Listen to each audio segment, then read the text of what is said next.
যদি এই গল্পটা শুনে আপনাকে একটুও হাসাতে না পারি তাহলে আমি নিজেকেই একটা থাপ্পড় মারব। একদিন আমি খুব স্টাইল নিয়ে রাস্তায় হাঁটছি, কানে হেডফোন, হাতে মোবাইল, মনে হচ্ছে আমি নিজের দুনিয়াতেই আছি। হাঁটতে হাঁটতে হঠাৎ একটা ফোন কল এলো। আমি খুব জোরে জোরে কথা বলতে শুরু করলাম, যেন সবাই বুঝতে পারে আমি খুব ব্যস্ত মানুষ।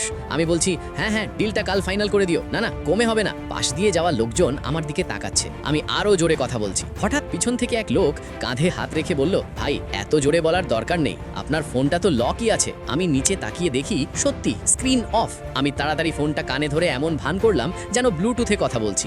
এরপর যা হলো সেটা শুনলে আপনিও হাসবেন, কিন্তু তার আগে একটা কথা, সেলিব্রিটিদের তো সবাই লাইক আর সাবস্ক্রাইব করে। দেখি তো নিজের মা বাবার জন্য কে এই ভিডিওটা লাইক করে আর চ্যানেলটা সাবস্ক্রাইব করেন। চলুন আবার গল্পে ফিরি। আমি একটু দ্রুত হাঁটতে শুরু করলাম, ভাবলাম এখান থেকে পালাই। ঠিক তখন সামনে একটা দোকানের কাছে নিজের রিফ্লেকশন দেখলাম আর বুঝলাম আমি এতক্ষণ হেডফোনটাই উল্টো পড়েছিলাম। পাশে দাঁড়ানো এক ছেলে হেসে বলল, ভাই ডিল তো বড় ছিল কিন্তু সেটআপটাই উল্টো হয়ে গেছে। সেই দিন বুঝলাম স্টাইল দেখাতে গেলে আগে চেক করে নিতে হয়, না হলে পুরো সিনটাই কমেডি হয়ে যায়।